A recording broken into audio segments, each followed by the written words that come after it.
मैं अभय चतुर्वेदी, प्रधानाध्यापक उत्क्रमित उच्च विद्यालय जमडार, गांवा गिरिडीह। बच्चे, आज हम एक विशेष टॉपिक जो हिंदी व्याकरण का प्रमुख पाठ है समास, उसके बारे में जानेंगे।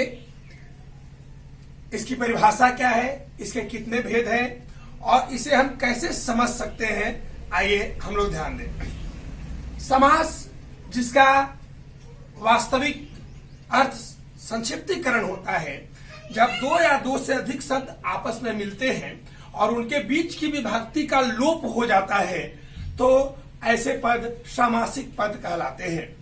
जैसे भोजनालय, भोजन के लिए प्रयुक्त किया जाने वाला घर, भोजन के लिए प्रयुक्त किया जाने वाला घर, तो के लिए प्रयुक्त किया जाने वाला, इतना सब हटा दीजिए और डायरेक्ट उसे बोलिए भोजनालय, भोजन का घर, भोजनालय। आइए हम लोग समझेंगे कैसे, इसके कितने भेद हैं। सबसे पहले अव्ययी भाव समास। अव्ययी भाव समास, अव्यय पूर्वे अव्ययी भावः, बहुत आसान है।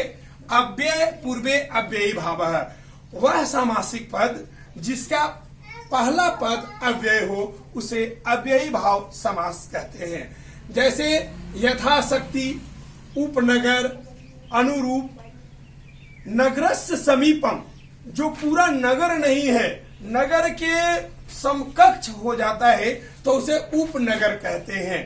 उसी तरीके से रूपस्य योग्यम, अनुरूपम, अनुरूप हो गया।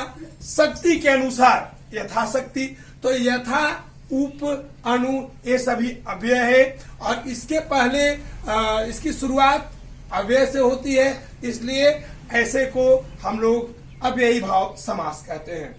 आइए, जो महत्वपूर्ण समास है तत्पुरुष। तत्पुरुष बहुत आसान है।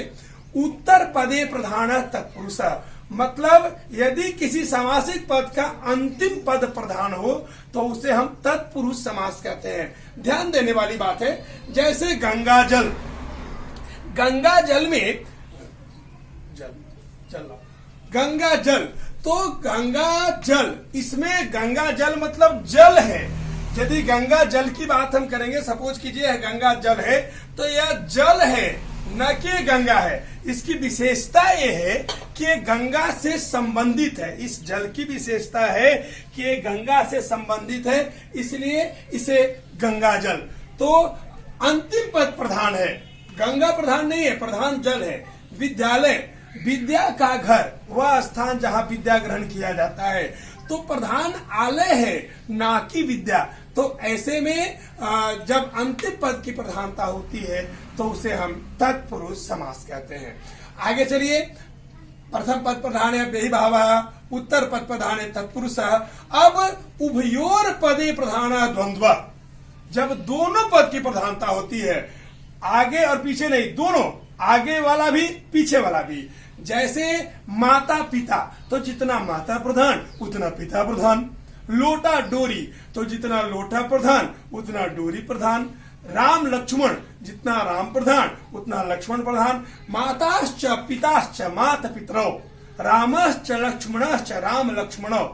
राधा कृष्ण, राधा जितना प्रधान उतना प्रधान कृष्ण। तो जब दोनों पद बराबर समान रूप से प्रधान हो जाते हैं तो उसे हम द्वंद्व समास कहते हैं। द्वंद्व, दोनों पद यदि समान रूप से प्रधान हो जाता है तो उसे हम द्वंद्व समास कहते हैं। इसके बाद अब द्विगु समास। संख्या पूर्वो द्विगु, यदि किसी सामासिक पद का प्रथम पद संख्यावाची हो, कभी कभी उत्तरोत्तर पद भी संख्यावाची होता है, तो वैसे सामासिक पद को द्विगु समास कहते हैं। जैसे त्रिनेत्र, पंचभुज, त्रि मतलब तीन, तो तीन नेत्रों का समूह, त्रयाणाम नेत्राणाम समाहार, पंचाणाम भुजानाम समाहार। पंचभुजाओं का समूह, तीन नेत्रों का समूह, एक आंख, दो आंख, तीन आंख, ये हो गया त्रिनेत्र। तीन नेत्र, तीन नेत्र यदि है तो ये हो गया त्रिनेत्र। त्रयाणाम नेत्राणाम समाहार, तो ऐसे को हम बोलेंगे द्विगु समास। आगे चलिए, बहुव्रीहि समास। बहुव्रीहि में है कि न ए पद प्रधान न ओ पद प्रधान, ऊपर से टपक जाता है। अन्य पद प्रधाने बहुव्रीहि। जैसे लंबोदर, न लंबा प्रधान न उदर प्रधान। लंबा है पेट जिनका, तो न लंबा प्रधान न उदर प्रधान न पेट प्रधान, ऊपर से टपक गए गणेश भगवान।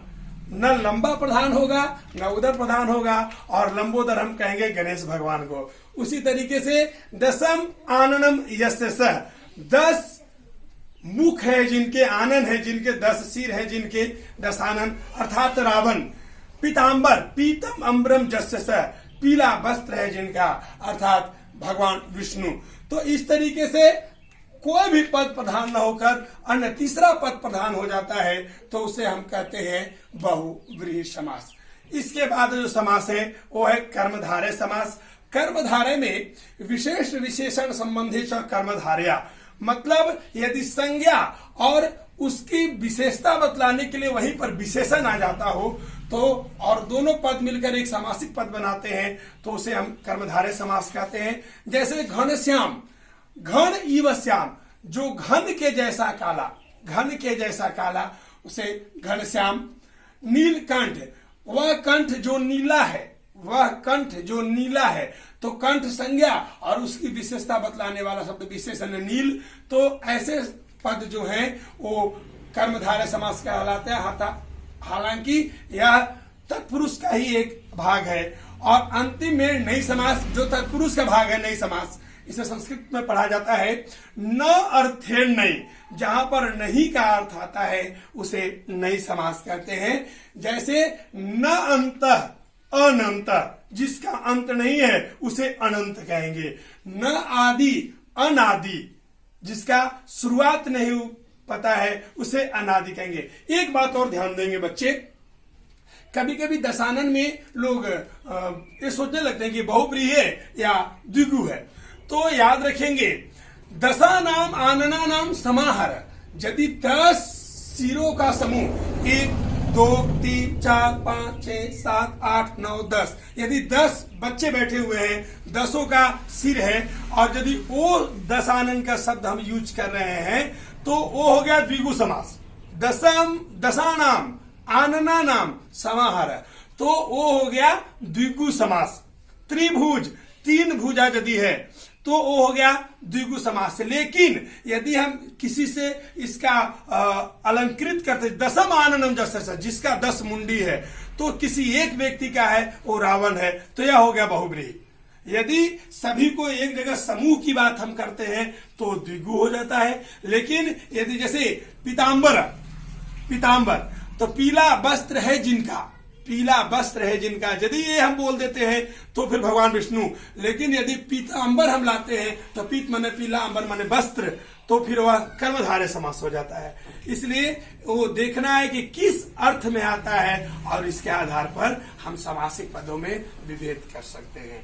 धन्यवाद। अगले क्लास में हम इसे विस्तृत रूप से जानेंगे। धन्यवाद।